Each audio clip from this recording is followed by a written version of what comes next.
ভিডিওতে আমরা সপ্তম শ্রেণীর তৃতীয় পর্যায়ক্রমিক মূল্যায়নের পরিবেশ ও বিজ্ঞানের 7 নম্বর স্কুলের প্রশ্ন উত্তরগুলো আলোচনা করব।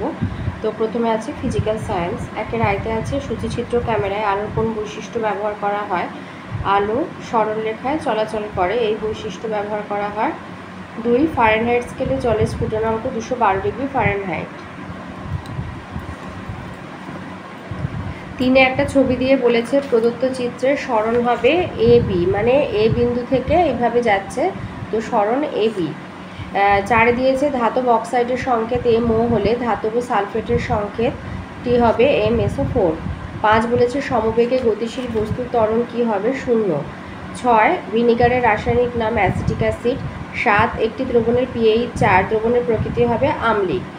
8 কাজ করার সামর্থ্যকে শক্তি বলা হয়। 2 আছে শূন্যস্থান পূরণ করা। আয় কৃতকার্য সমান প্রযুক্ত বল ইন্টু সরণ। 2 ক্ষার জলীয় দ্রবণে দ্রবীভূত হয়ে উৎপন্ন করে হাইড্রোক্সাইড আয়ন। 3 পলিচুনের সংকেত CaOH2। 4 একটি পরমাণু নিউক্লিয়াসের ধনাত্মক আধানযুক্ত কণাটি হলো ক্যাটায়ন।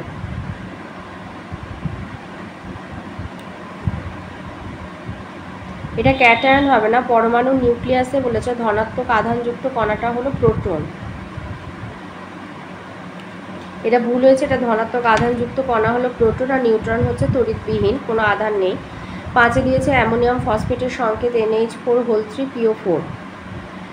3 আয়তে দিয়েছে আকাশের রংধনু গঠনের প্রিজম হিসাবে কে কাজ করে? তোমাদের আলো চ্যাপ্টারে বইয়ের 35 পাতায় আছে যে রংধনু সাধারণত বৃষ্টির পর বিকেলের আকাশে দেখতে পাওয়া যায়। আকাশে ভাসমান জলকণা থাকে, ওই জলকণার মধ্যে দিয়ে সূর্যের আলো যাওয়ার সময় বিচ্ছুরণের ফলে আকাশে যে 7টা আলোর পটি গঠিত হয় সেটাই হচ্ছে রংধনু। তাহলে এখানে প্রিজমের কাজ করে আকাশে ভাসমান জলকণা।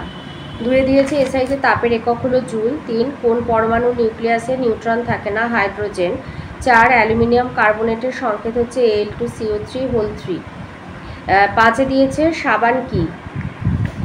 লিখবে সাবান হলো কিছু জৈব অ্যাসিডের সোডিয়াম বা পটাশিয়াম যৌগ যা তৈরি হয় চর্বি বা উদ্ভিজ্জ তেলের সঙ্গে কস্টিক ক্ষারের বিক্রিয়ায়। কস্টিক ক্ষার মানে সোডিয়াম হাইড্রোক্সাইড বা পটাশিয়াম হাইড্রোক্সাইডের বিক্রিয়ায়।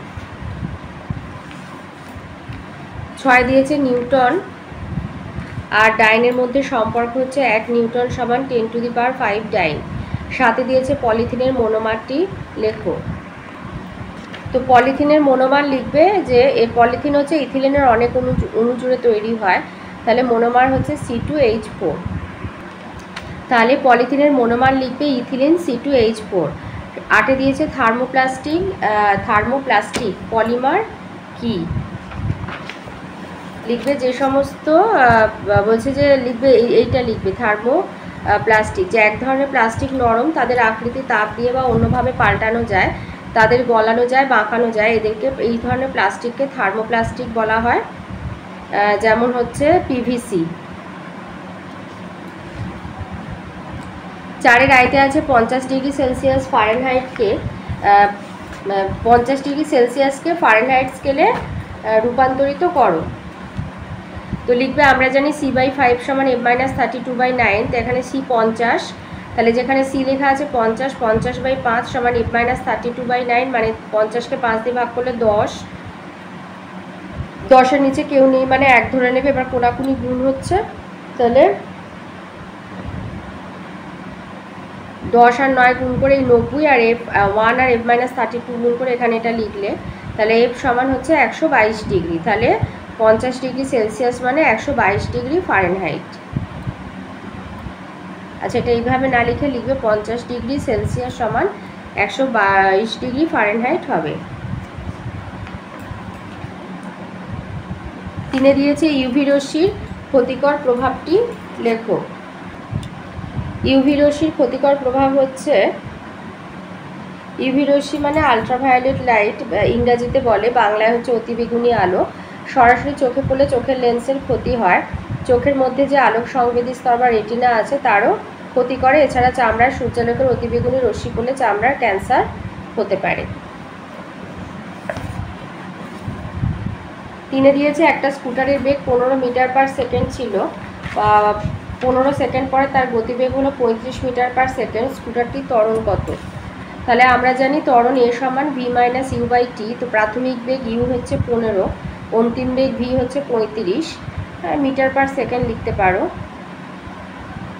আর সময় টি হচ্ছে 15 সেকেন্ড। তাহলে এ ত্বরণ সমান হচ্ছে 35 মাইনাস 15/15, তার মানে 20/15।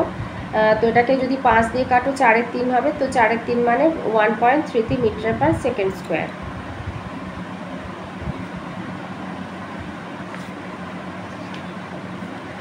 চারে দিয়েছে অ্যাসিডের বৈশিষ্ট্যগুলি লেখো।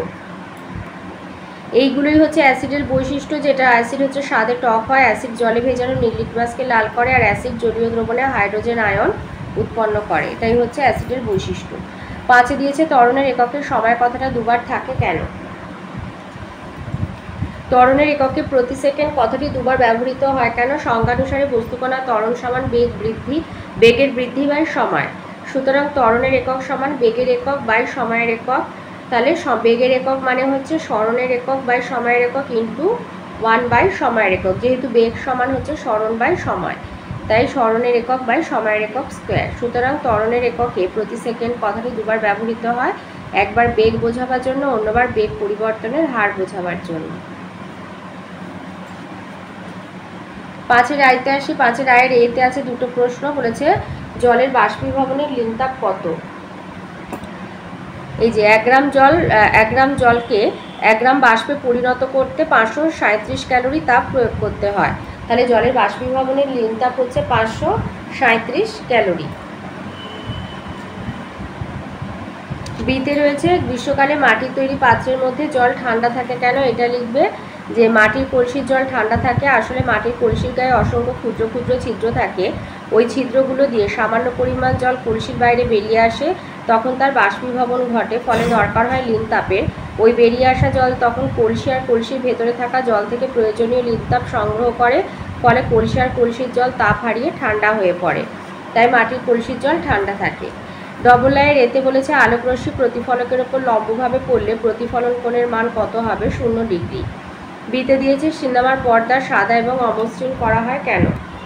এই উত্তরটা লিখবে যে পর্দা অমসৃণ হলে আলোর বিক্ষিপ্ত প্রতিফলন ঘটে, ফলে প্রতিফলিত রশ্মিগুলি সিনেমা হলের চারদিকে ছড়িয়ে পড়ে এবং প্রতিটি দর্শকের চোখে পৌঁছায়। তাই দর্শক হলের যে কোনো জায়গা থেকে ছবির সমান উজ্জ্বল দেখে। আর সাদা পর্দা আলোর সমস্ত অংশে প্রতিফলিত করে, কোনো অংশই শোষণ করে না, ফলে ছবির রঙেরও কোনো পরিবর্তন ঘটে না, তাই পর্দার উপর ছবিটি খুব উজ্জ্বল দেখায়। 3 নম্বরের এতে আছে বিনিময় বিক্রিয়া কাকে বলে? উদাহরণ দাও। লিখবে যে রাসায়নিক বিক্রিয়ায় দুটি যৌগের উপাদান বা মূলকগুলি পরস্পর স্থান বিনিময় করে দুটি নতুন যৌগ উৎপন্ন করে তাকে বিনিময় বিক্রিয়া বলে। যেমন হচ্ছে সোডিয়াম ক্লোরাইড NaCl আর সিলভার নাইট্রেটের বিক্রিয়া, সোডিয়াম নাইট্রেট আর সিলভার ক্লোরাইডের সাদা অধক্ষেপ উৎপন্ন হয়। আর বিক্রিয়াটা দিয়ে দেবে। বিতে আছে সমতা বিধান করো। তো কপার অক্সাইডের সাথে অ্যামোনিয়ার বিক্রিয়াতে নাইট্রোজেন, কপার আর জল উৎপন্ন হয়েছে। তো 3 অণু কপার অক্সাইড, 2 অণু অ্যামোনিয়া, নাইট্রোজেন, 3 অণু কপার, 3 অণু জল। 4-এ আসি আইভির এতে দিয়েছে নিউটনের দ্বিতীয় গতিসূত্রটি লেখো। নিউটনের দ্বিতীয় গতিসূত্র লিখবে যে একটা নির্দিষ্ট ভরের বস্তুর ওপর প্রয়োগ করা বল যত বাড়ানো হবে 1 সেকেন্ডে বস্তুটির বেগের পরিবর্তন অর্থাৎ ত্বরণ তত বাড়বে। প্রযুক্ত বলের পরিমাণ দ্বিগুণ হলে উৎপন্ন ত্বরণও দ্বিগুণ হবে, আর বল প্রয়োগের অভিমুখ যেদিকে উৎপন্ন ত্বরণের অভিমুখও সেদিকে হবে, অর্থাৎ প্রযুক্ত বলের দিকে বস্তুর বেগ বৃদ্ধি পায়।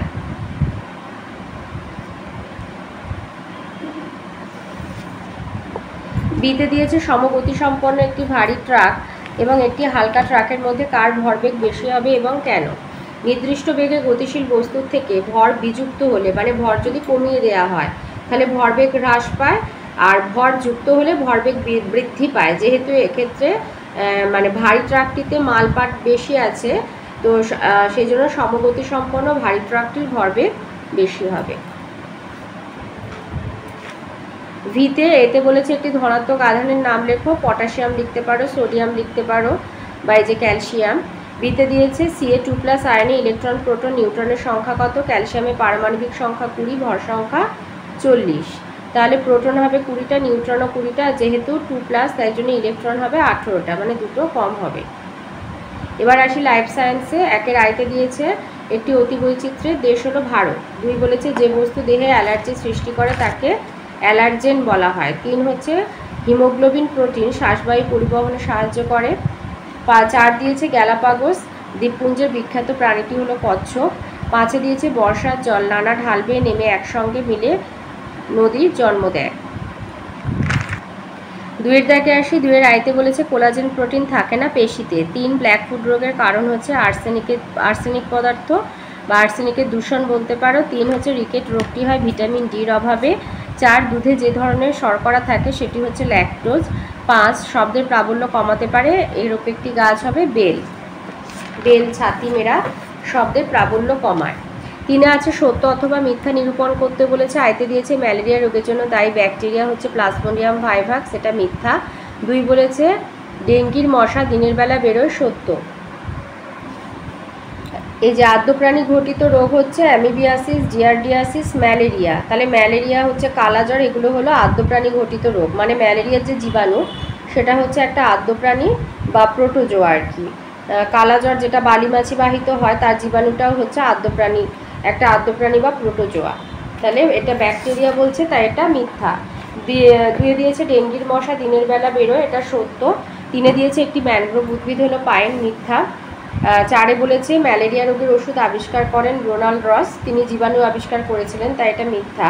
5 বলেছে পৃথিবীতে অলবণাক্ত মানে মিষ্টি জল আর কি, সাধু জলের পরিমাণ 3%, তাই এটা সত্য। 4 আইতে দিয়েছে, 4 জায়গায় আসি। 4 আইতে দিয়েছে খাদ্য শৃঙ্খল কাকে বলে। লিখবে যে সূর্যের আলো ব্যবহার করে উদ্ভিদ এবং খাদ্য উৎপাদনে সক্ষম জীবেরা খাবার তৈরি করে এবং তাদের দেহের নানা অংশে খাদ্য সঞ্চিত থাকে, এরা হচ্ছে উৎপাদক। এই খাদ্য অন্যান্য জীবেরা ব্যবহার করে, যারা উৎপাদকদের খাদ্য হিসাবে গ্রহণ করে বেঁচে থাকে তারা হলো খাদক। খাদ্যের এই সম্পর্কটাকে বলা হয় খাদ্য শৃঙ্খল। ওর সাথে আছে খাদ্য শৃঙ্খলে উৎপাদক কারা। খাদ্য শৃঙ্খলে উৎপাদক হলো উদ্ভিদ। আর একটি খাদ্য শৃঙ্খলের শব্দচিত্র অঙ্কন করো। এখানে একটা খাদ্য জালের ছবি দিয়েছে বা এইগুলো হলো খাদ্য শৃঙ্খল। তো এখানে যেমন লিখতে পারো যে ঘাস, খরগোশ, ঈগল, এটা একটা খাদ্য শৃঙ্খল হতে পারে। আবার ঘাস, হরিণ, বাঘ এটা হতে পারে। ঘাস, ছাগল, বাঘ হতে পারে। সবুজ উদ্ভিদ ঘাস, হরিণ, ব্যাঙ, সাপ, বাজ বা ঈগল এটাও হতে পারে। তো যে কোনো একটা খাদ্য শৃঙ্খলের ছবি তুলে দেবে, লেখাটা শব্দচিত্র মানে এরকম অ্যারো দিয়ে দেখাবে। অথবাতে বলেছে জীববৈচিত্র্য হ্রাসের উদাহরণ সহ 4টি কারণ উল্লেখ করো। আর সরলবর্গীয় বৃক্ষের অরণ্যে দেখা যায় এমন 2টি প্রাণীর নাম লেখো। আচ্ছা, জীববৈচিত্র্য হ্রাসের একটা কারণ হচ্ছে বাসস্থান হারিয়ে যাওয়া। প্রকৃতি থেকে জীবদের হারিয়ে যাওয়ার পেছনে একটা বড় কারণ হচ্ছে তাদের বাসস্থান ধ্বংস হয়ে যাওয়া। ভোগবিলাসী সামগ্রী তৈরির প্রয়োজনে, যেমন কাঠের শৌখিন আসবাবপত্র, কখনো বা চাষের জমি বাড়ানোর জন্য, কখনো বা থাকার জায়গা বাড়ানোর জন্য জঙ্গলের গাছ কেটে ফেলা হয়, এমনকি পুরো জঙ্গলও সাফ করে ফেলা হয়। সাইবেরিয়ার বাঘের অস্তিত্ব সংকটের অন্যতম কারণ হলো তাদের বাসস্থান ধ্বংস হওয়া। 2 হচ্ছে অবৈধ শিকার বা চোরা শিকার। চোরা শিকারীদের লোভ অনেক প্রাণীর অস্তিত্বকে বিপন্ন করে তুলেছে। পৃথিবীর বেশ কিছু দেশে কিছু বন্য জন্তুর হাড়, চামড়া ইত্যাদি ওষুধ তৈরির কাজে ব্যবহার করা হয়। এছাড়াও দাঁত, চামড়া বা শিং এসবের লোভেও বিভিন্ন প্রাণী চোরা শিকারীদের হাতে প্রাণ হারায়। তাহলে এটা 2 নম্বর পয়েন্ট। 3 হচ্ছে পরিবেশে নতুন জীবের আগমন। বাইরে থেকে আসা নতুন প্রাণী অনেক সময় স্থানীয় প্রাণীদের সংখ্যা হ্রাসের কারণ হয়। যেমন 20 শতাব্দীতে গ্যালাপাগোস দ্বীপপুঞ্জে বাইরে থেকে কুকুর, শুয়োর আর ছাগল নিয়ে আসা হয়েছিল। এই ছাগলরা কচ্ছপের খাবার যেমন ঘাস পাতা খেয়ে নিত, আবার কুকুর, শুয়োর এরা খেত কচ্ছপের ডিম। ফলে একসময় দেখা গেল কচ্ছপের সংখ্যা কমে গেল। এটা একটা। আর একটা আছে গ্রাম বাংলার জলাভূমিতে আফ্রিকা থেকে তেলাপিয়া আর বিশাল মাগুর জাতের মাছ এনে ছেড়ে দেওয়ার ফলে অস্তিত্ব বিপন্ন হয়েছে মৌরলা, পুঁটি, খোরশের মতো স্থানীয় মাছেদের। 4 নম্বর কারণ হচ্ছে জলবায়ুর পরিবর্তন। জলবায়ুর পরিবর্তন পাল্টে দিতে পারে জীবের চেনা পরিবেশ। আর কোনো জীব নতুন পরিবেশে মানিয়ে নিতে না পারলে সেই জীবের অস্তিত্ব সংকটাপন্ন হয়ে পড়ে। বিশ্ব উষ্ণায়নের ফলে মেরু অঞ্চলের বরফ দ্রুত গলে যাচ্ছে, আর তার ফলে মেরু ভালুকের অস্তিত্ব আজ বিপন্ন। বরফ গলে যাওয়ার ফলে বিপন্ন হয়ে পড়েছে এম্পেরার পেঙ্গুইন, মেরু শিয়ালের মতো প্রাণীরা। এটা একটা। আর একটা হচ্ছে মহাসাগরের জলের অম্লত্ব আর তাপমাত্রা বেড়ে যাওয়ার ফলে সমস্যায় পড়েছে বিভিন্ন কোরাল বা প্রবালরা। 3 হচ্ছে পরিবেশে কার্বন ডাই অক্সাইডের মাত্রা বেড়ে যাওয়ার ফলে অস্ট্রেলিয়ার ইউক্যালিপটাস গাছের পাতার খাদ্যগুণ যাচ্ছে কমে। এর ফলে সমস্যায় পড়ছে অস্ট্রেলিয়ার কোয়ালা ভাল্লুক, যাদের খাবার হচ্ছে ইউক্যালিপটাস গাছের পাতা। ওর সাথে যেটা আছে যে সরলবর্গীয় বৃক্ষের অরণ্যে দেখা যায় 2টি প্রাণীর নাম। এই যে সরল বর্গীয় বৃক্ষের অরণ্য মানে যে সমস্ত অরণ্যের গাছের পাতাগুলো সূচের মতো পাতাযুক্ত গাছের যে বন আর কি, তাকে সরল বর্গীয় বৃক্ষের অরণ্য বলা হয়। তো এখানে দুটো প্রাণী হচ্ছে তুষার চিতা আর লাল পান্ডা। 3 বলেছে বায়ুবাহিত আর বাহকবাহিত দুটি করে রোগের নাম লেখো। বায়ুবাহিত দুটি রোগ হচ্ছে সাধারণ সর্দি কাশি আর হচ্ছে যক্ষা। আর বাহকবাহিত হলো এই যে এখানে লেখা আছে কোনো না কোনো জীবের ভূমিকা আছে, মানে এগুলো বাহক দ্বারা বাহিত হয়, যে malaria, dengue, typhoid, plague, cholera. তো ম্যালেরিয়া, ডেঙ্গু এগুলো এই দুটি হচ্ছে বাহকবাহিত রোগ। তারপরে আছে কালাজ্বরের জীবাণুর বাহক প্রাণীর নাম লেখো। কালাজ্বরের জীবাণুর বাহক প্রাণীর নাম হলো বালিমাছি। মশা নিয়ন্ত্রণে দুটি পদ্ধতি লেখো। মশা নিয়ন্ত্রণের উপায়: এক হচ্ছে চৌবাচ্চা, বালতি, ফুলদানি ইত্যাদি জায়গার জল 2-3 দিন অন্তর পাল্টাতে হবে। 2 মশার লার্ভা খায় এমন মাছ যেমন গাপ্পি, তেচোখো, শোল, ল্যাটা, গাম্বুসিয়া ইত্যাদি জমা জলে ছাড়তে হবে। অথবাতে আছে প্রদত্ত রোগগুলি জীবাণুর প্রকৃতি উল্লেখ করো। পোলিও হলো ভাইরাস, কলেরা ব্যাকটেরিয়া, ইনফ্লুয়েঞ্জাও ভাইরাস, প্লেগ হচ্ছে ব্যাকটেরিয়া। মিনামাটা রোগটি কোন ধাতুর কারণে হয়? পারদ দূষণের কারণে হয়। ওর সাথে আছে মানসিক স্বাস্থ্য ভালো রাখার দুটি উপায় বা পদ্ধতি লেখো। মানসিক স্বাস্থ্য ভালো রাখার উপায় হচ্ছে: 1 হলো কুঅভ্যাস শনাক্তকরণ এবং তার দূরীকরণ। 2 হচ্ছে মনোবল বৃদ্ধি, অর্থাৎ কোনো কুঅভ্যাস ছাড়ার জন্য মনের জোরকে বাড়িয়ে তোলা। 3 হচ্ছে মনের কথা খুলে বলা। 4 বিতর্কিত ব্যাপারে খোলাখুলি আলোচনা করা। এছাড়া আছে ধ্যান ও একাগ্রতা বৃদ্ধি। 6 হচ্ছে পাঠ্যক্রম বহির্ভূত ব্যাপারে চর্চা, যেমন ছবি আঁকা, গান, খেলাধুলা ইত্যাদি। তো যে কোনো দুটো লিখে দেবে। 3 নম্বর বলেছে খাদ্যতন্তু কি? খাদ্যতন্তু সমৃদ্ধ 2টি খাদ্যের নাম লেখো আর জীবদেহে জলের 3টি প্রয়োজনীয়তা লেখো। এইখান থেকে লিখবে যে তন্তু এক ধরনের সেলুলোজ বা পেকটিন জাতীয় কার্বোহাইড্রেট। এটি জলে গুলে যেতেও পারে আবার নাও যেতে পারে। মানুষের দেহ এদের ভেঙে শক্তি উৎপন্ন করতে পারে না। তো এই ধরনের এদেরকেই খাদ্যতন্তু বলা হয়ে থাকে। আর বলেছে খাদ্যতন্তু সমৃদ্ধ 2টি খাবার। বলেছে খাবারগুলিতে যে নিচের খাবারগুলিতে বেশি পরিমাণে তন্তু থাকে, তাহলে সজনে ডাঁটা, বাঁধাকপি, চাল, আপেল, বীজের খোসা, ওট। তাহলে খাদ্যতন্তু সমৃদ্ধ 2টি খাদ্যের নাম চাল আর আপেল। এবার দিয়েছে জীবদেহে জলের 3টি প্রয়োজনীয়তা লেখো। এই যে জীবদেহে জলের ভূমিকা: জীবের প্রয়োজনীয় নানা বিক্রিয়া ঘটাতে এবং কোনো কোনো জীবের বাসস্থান হিসেবে কাজ করে। 1 2 হচ্ছে বাইরের পরিবেশের তাপমাত্রা দ্রুত বদলালেও বড় চেহারার প্রাণীদের দেহের তাপমাত্রা নির্দিষ্ট রাখতে সাহায্য করে জল। 3 হলো প্রাণীদের ঘাম হওয়া এবং উদ্ভিদ দেহে বাষ্পমোচনের মাধ্যমে জল বেরিয়ে গেলে দেহ ঠান্ডা হয়। খুব অল্প পরিমাণ জল বাষ্পীভূত হলেও অনেক পরিমাণ তাপ দেহ থেকে বেরিয়ে যায়। 4 সহজেই বিভিন্ন বস্তুকে দেহের এক প্রান্ত থেকে আরেক প্রান্তে ছড়িয়ে দিতে পারে। আর 5 হচ্ছে জলের গভীরে থাকা উদ্ভিদ ও খাদ্য তৈরির জন্য আলো পেতে পারে।